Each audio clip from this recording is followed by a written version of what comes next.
How to fix login error in Suncorp Mobile Banking application.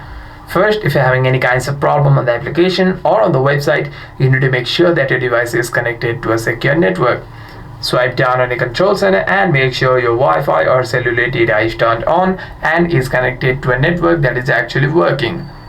After that, if you are still facing problems, you want to go to your settings, scroll down, tap on General, tap on iPhone Storage, scroll down and navigate yourself to the Suncorp Mobile Banking app and tap on Suncorp Bank application. Tap on Offload app and simply reinstall the app again.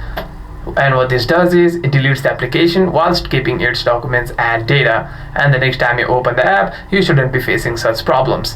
However, if you still do, you want to simply restart the device once and open the app again. Hope this video was helpful. Do like and subscribe.